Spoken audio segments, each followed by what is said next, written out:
Olá, no Repórter Eco de hoje você acompanha uma visita a uma das últimas reservas de Mata Atlântica que abriga rios, cachoeiras, plantas e animais silvestres. Conheça também o larvicida natural que pode combater o mosquito transmissor da dengue, zika e chikungunya. E ainda uma pesquisadora da Universidade de São Paulo cria um atlas dos agrotóxicos no Brasil. A geógrafa Larissa Bombardi reuniu dados sobre o impacto do uso de defensivos químicos nas lavouras e descobriu um quadro alarmante de casos de intoxicação no país. A Universidade de São Paulo desenvolve um produto à base do bagaço de cana-de-açúcar que poderá ser usado no controle do temido Aedes aegypti, um mosquito que coloca em risco a saúde da população. E um passeio pela Reserva Biológica da Serra do Japi, em Jundiaí, no interior paulista. É uma área preservada de uma das florestas mais ricas em biodiversidade e mais ameaçadas do mundo.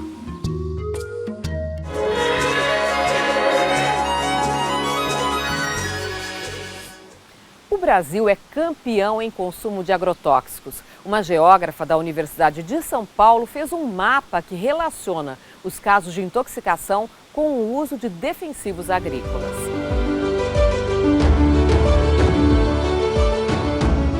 Das lavouras brasileiras vem o alimento e um retrato assustador, o das contaminações por agrotóxico.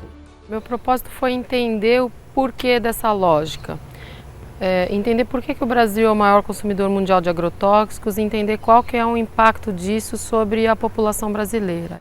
A mestre e doutora em Geografia da Universidade de São Paulo, Larissa Bombardi, levou 5 anos e recorreu aos dados oficiais do Ministério da Saúde, da Fiocruz e do IBGE para mapear o uso de produtos químicos na agricultura. Os municípios que estão às margens do Rio São Francisco, onde a gente tem agricultura irrigada para exportação, sobretudo frutas, no Ceará os perímetros irrigados, oeste da Bahia, sul do Maranhão e do Piauí, norte do Tocantins, aquela região do Mato Piba com área de soja, aparece Mato Grosso também com muita clareza, soja, São Paulo aparecem as áreas de cana, então há uma conexão muito evidente entre o uso, a intoxicação e as áreas com culturas destinadas para o agronegócio. Segundo dados do Ministério da Saúde, usados no trabalho da geógrafa Larissa Bombardi, no Brasil, 8 pessoas por dia são contaminadas por agrotóxicos usados nas lavouras. Já a Fiocruz fala em um intoxicado a cada 1h30. E mais, para cada caso notificado, haveriam outros 50 que nem entram para as estatísticas. A maioria das vítimas intoxicadas trabalha nas plantações. De 2007 a 2014, 25.106 brasileiros foram contaminados por agrotóxico. Entre eles, 342 bebês com menos de 1 ano de idade. Neste período, 1.186 pessoas morreram. As regiões que lideram o uso de agrotóxico, de acordo com a pesquisadora, estão no Centro-Sul. O estado do Mato Grosso responde por 17% de todo o consumo nacional, seguido por São Paulo, com 14%, e pelo Paraná, com 11%. Além do uso exagerado de produtos químicos, há algumas substâncias perigosas que já foram proibidas em outros países. Dentre os agrotóxicos mais vendidos no Brasil, aquele que ocupa o 5º lugar, que se chama acefato, ele está proibido na União Europeia desde 2003. No entanto, ele passou por um processo de reavaliação no Brasil em 2013. O Ministério da Saúde admite que ele tem efeito neurotóxico e ele tem efeito carcinogênico, quer dizer, ele pode gerar câncer. Mesmo assim, ele continua sendo permitido. Eu penso que nós deveríamos seguir no caminho de uma agricultura agroecológica baseada no trabalho familiar e uso de práticas que não demandam insumos químicos. E o princípio da agroecologia é fundamentado nessa diversidade de espécies convivendo. Para reduzir a aplicação de agrotóxico no campo, o engenheiro agrônomo e diretor do Instituto Biológico de São Paulo, Antônio Batista Filho, defende o uso de organismos como fungos, vírus e parasitas para proteger as plantações de infestações de insetos. A cana-de-açúcar tem uma broca muito antiga e uma broca assim, que causa muito dano à cultura cana-de-açúcar. Ela é controlada por uma vespa chamada cotésia, uma vespinha produzida no laboratório. Produzido milhões no laboratório e depois liberada no campo. Então o Brasil detém os maiores programas de controle biológico do planeta. É no cultivo sem nenhum produto químico e na diversidade de espécies plantadas que aposta esta agricultora de Parelheiros na zona sul de São Paulo. Valéria Macorati lidera um grupo de 35 pequenos produtores rurais da região onde ficam 2 áreas de proteção ambiental. A maioria já não usa mais agrotóxico. No fundo de casa, ela dá o bom exemplo. Colhe hortaliças, legumes e temperos nascidos ao lado de plantas que brotam espontaneamente e ficam ali para despistar os insetos. Se você plantar só alface, vai ter o inseto que vai gostar de alface. Então, se você planta tudo junto e misturado, então vai causar uma certa confusão até nas próprias pragas. Então, a própria natureza acaba de controlar. Na horta da Valéria, os canteiros são adubados com folhas secas, esterco e outras plantas que servem de nutrientes para o solo. A água para irrigação vem da chuva e o sistema é de gotejamento para não desperdiçar. No terreno, ela ainda fez algumas valetas para reter matéria orgânica e água, que infiltra melhor no lençol freático. A receita deu certo. A nossa terra está sempre viva, é um organismo vivo. Eu não preciso de adubo químico para vivificar meu solo ou para dar alimento para minha planta. O meu solo é o alimento da planta.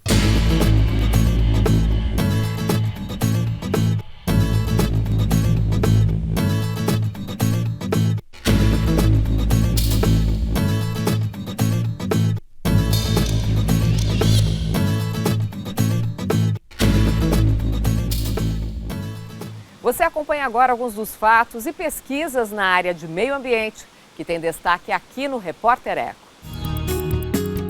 Entrou em vigor, no último dia 4 de novembro, o Acordo da ONU sobre Mudança Climática, fechado em Paris em dezembro de 2015. O tratado virou lei internacional, depois de ser ratificado por mais de 55 países, responsáveis por cerca de 57% das emissões de gases do efeito estufa da Terra. O acordo tenta limitar o aumento médio da temperatura na Terra a 1,5 graus Celsius até o final do século.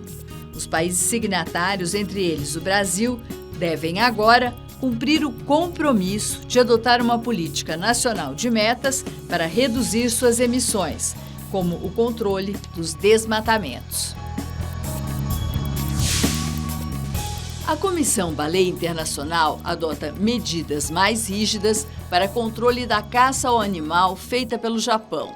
O país asiático alega coleta de dados científicos para não adotar a proibição mundial da caça imposta há 30 anos. Ambientalistas denunciam que a caça é, na verdade, para fins comerciais. Noruega e Islândia também matam um mamífero e não seguem a moratória. Recentemente, os 3 países se juntaram ao grupo que derrubou a proposta de criação de um santuário de baleias no Atlântico Sul, defendida pelo Brasil, Argentina, Uruguai, África do Sul e Gabão. O bagaço da cana-de-açúcar pode ser uma alternativa de produto usado no combate à larva do Aedes aegypti, o mosquito da dengue, zika e chikungunya. Está em fase de testes um biolarvicida feito à base do resíduo natural que não ameaça a saúde humana e nem do meio ambiente.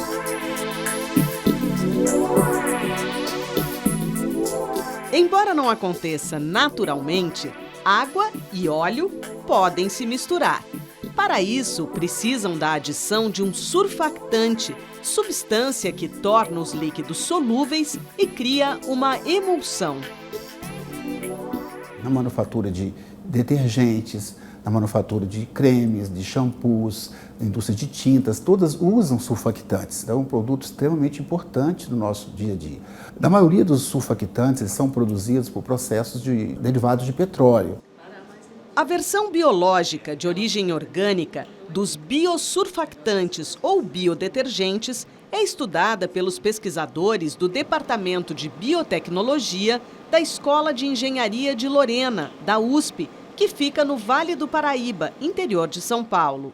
Em acidentes de petróleo, petrolíferos, eles são utilizados porque com ele é possível você promover uma maior solubilização dos compostos de petróleo que são insolúveis em água. E com isso você consegue promover a degradação do petróleo mais rápido. O laboratório que eu coordeno, que é denominado LBIOS, Laboratório de Bioprocessos e Desenvolvimento de Produtos Sustentáveis, a gente visa então aproveitar resíduos de uma forma geral, a biomassa lignocelulósica, resíduos que é descartado no nosso meio ambiente, e tentar produzir produtos de interesse para a nossa sociedade a partir de uma fonte renovável. A matéria-prima usada pelos pesquisadores é o bagaço da cana-de-açúcar.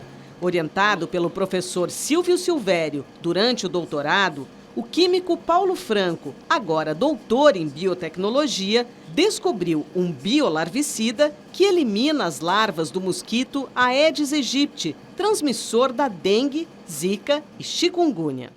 A gente queria fazer um biodetergente para aplicação na área de petróleo, que é muito utilizado, ou então para uma aplicação doméstica. E nós observamos em alguns artigos científicos que eles já utilizavam compostos com propriedades parecidas como larvicidas. Foi aí que surgiu a ideia da gente utilizar ele, fazer os testes dele como um biolarvicida contra o Aedes. Aí a gente entrou em contato com o grupo de pesquisa em Rio Claro e nós fizemos os testes lá. Esse grupo já estava testando algo semelhante? Eles o que eles estavam fazendo? Trabalham com um biodetergente produzido por bactéria e não utilizando o bagaço de cana. E após a gente extrair esses açúcares, por um procedimento que a gente já tem padronizado no nosso laboratório, a gente fermenta esses açúcares por micro-organismos. E um dos produtos que esse micro-organismo produz, no nosso caso, é o biosurfactante. A literatura e outros trabalhos já tinham citado que eles são capazes de matar as larvas por afogamento. O biodetergente produzido e testado pelo nosso grupo de pesquisa, nós observamos que além dele matar a larva por afogamento, pouco após 24 horas, a larva se desintegra. O estudo é apoiado pela FAPESP, a Fundação de Amparo à Pesquisa do Estado de São Paulo. A patente do biodetergente já foi solicitada. Se chegar ao mercado, o novo produto pode vir a substituir a tóxica pulverização de inseticidas, conhecida como fumacê.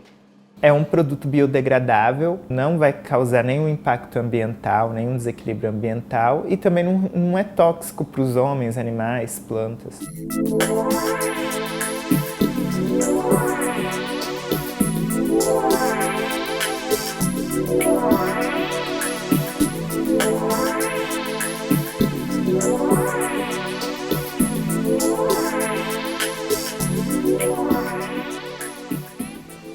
Chegou a hora das imagens que a gente escolheu para você na internet.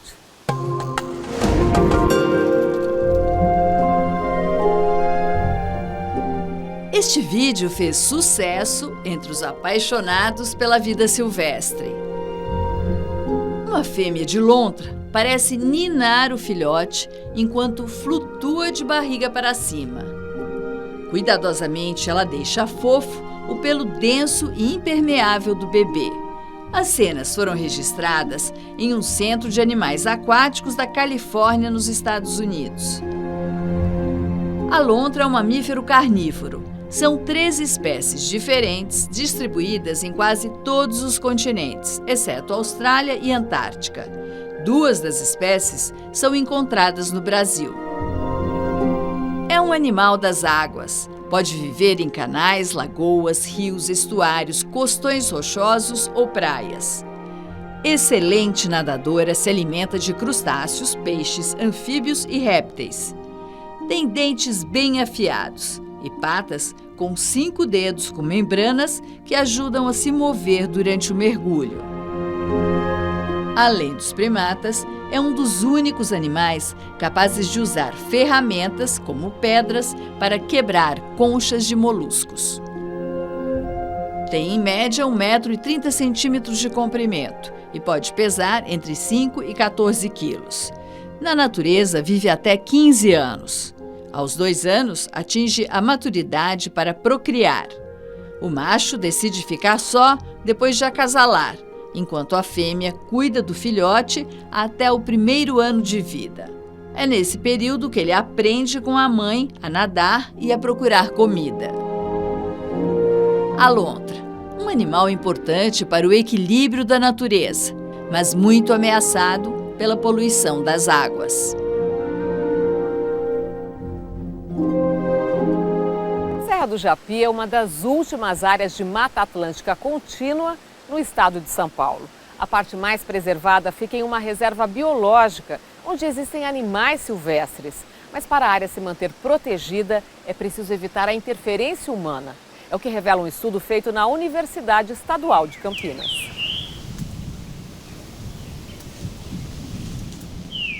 Uma paisagem desenhada e colorida ao longo do tempo pelas mãos detalhistas e pacientes da natureza. Iapi, na língua tupi-guarani, quer dizer nascente de rios.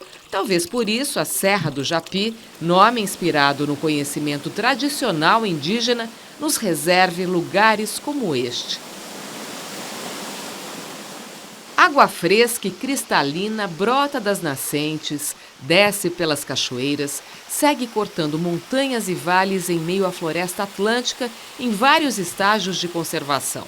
Os muitos tons de verde abrigam aves e animais que certamente não seriam mais encontrados nesta região se não fosse a existência da Serra do Japi, uma cadeia de montanhas localizada entre São Paulo e Campinas.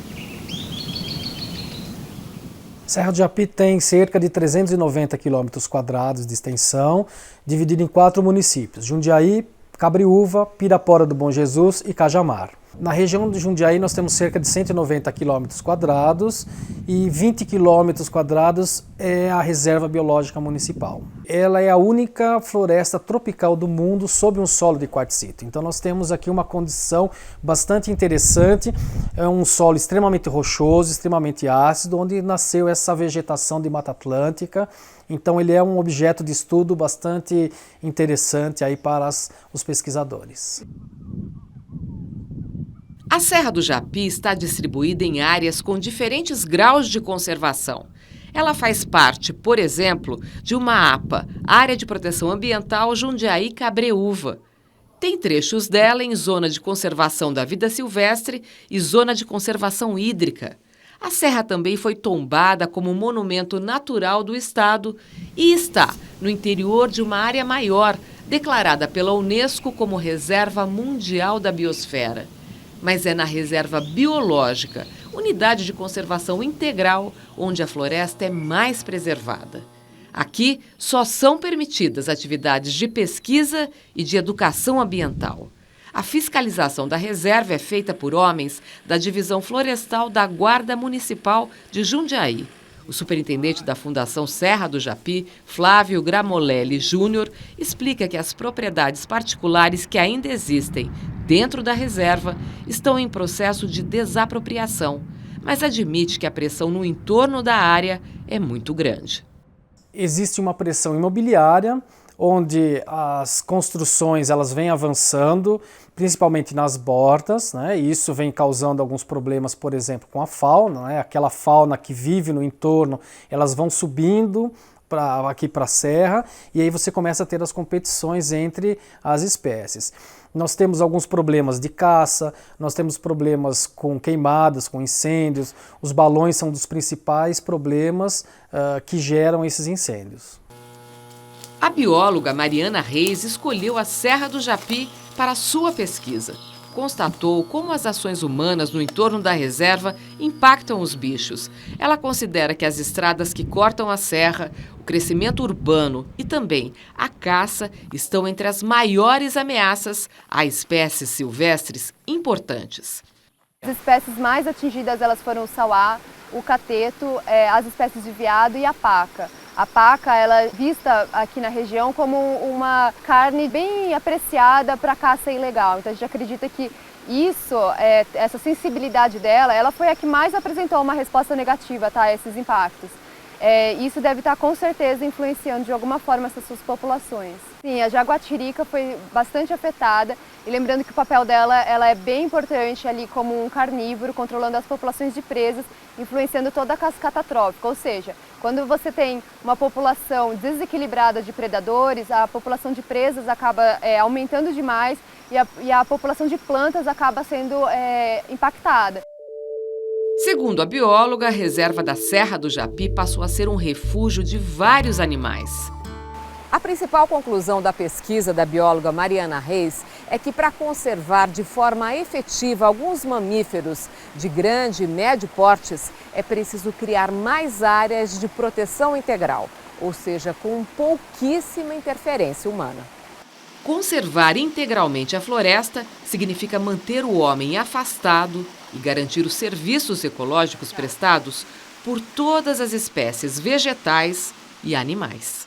Onde não tem um regime muito intenso de controle dos impactos humanos, a gente vai acabar tendo a perda desses animais e, consequente, a perda desses serviços que eu mencionei que eles proporcionam.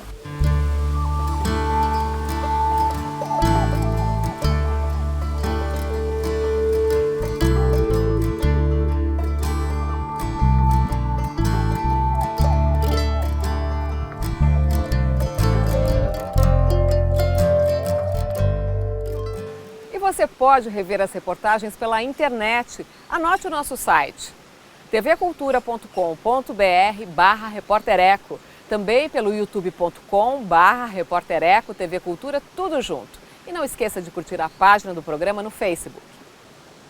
E a gente encerra hoje com uma frase de Isaac Asimov, escritor, bioquímico e mestre em ficção científica, nascido na Rússia e naturalizado norte-americano.